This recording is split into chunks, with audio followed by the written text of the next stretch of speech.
Cities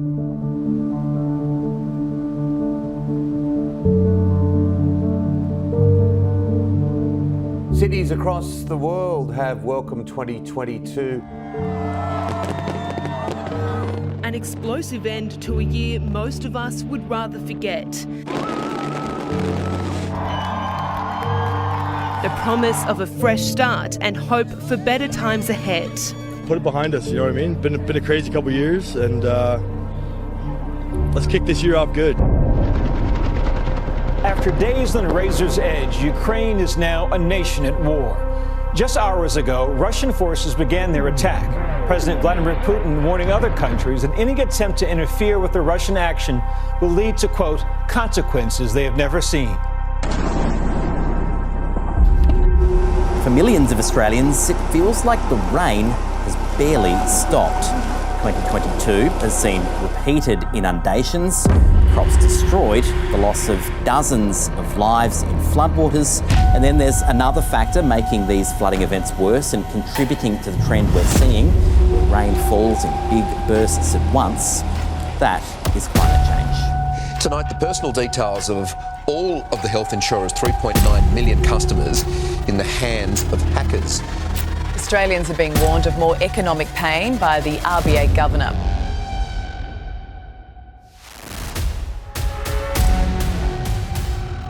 We're facing a food pricing problem in 2022 that's creating havoc around the world. Within the past few minutes, Buckingham Palace has announced the death of Her Majesty Queen Elizabeth II.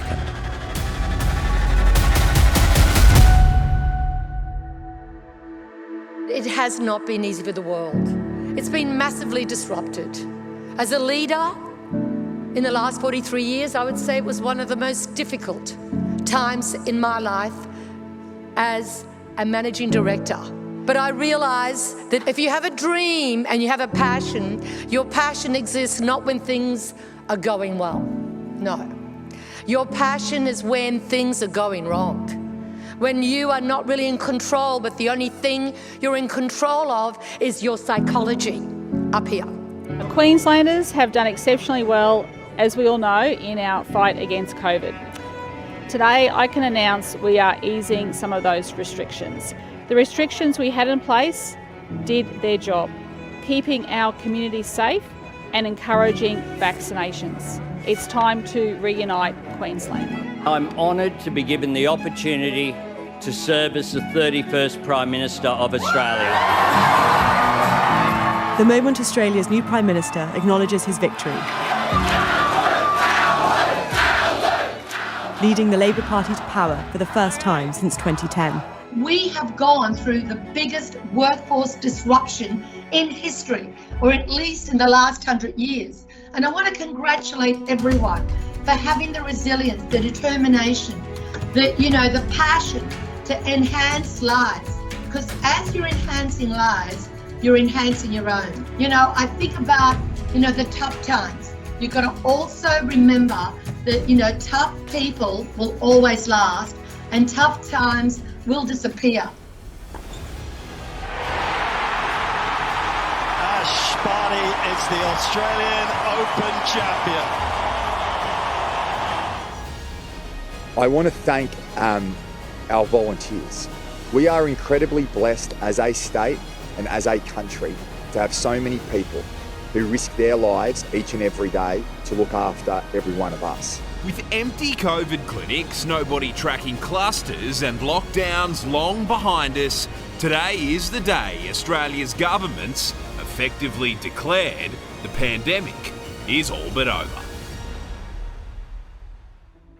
Hello Serena, congratulations on another milestone. You've had plenty of them over more than 40 years. Because of your impact, your hard work and perseverance. Every milestone, every step of the way has been about helping people, especially for one of the most important things in life, a good job for everyone.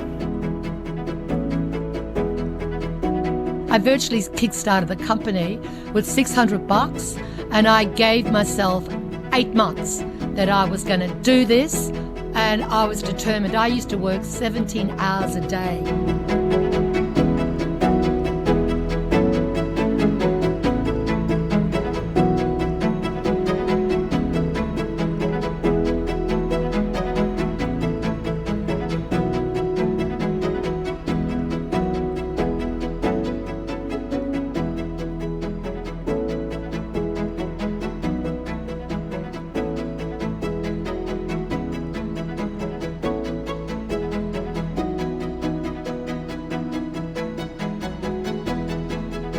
I'd really like to thank my family and, of course, my management team and also each one of you.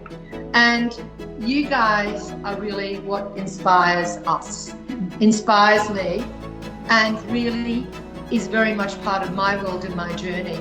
So can I just say, on behalf of all of us, please toast to the greatest 43 years as we enter into the most fabulous launch today of another 12 months and beyond.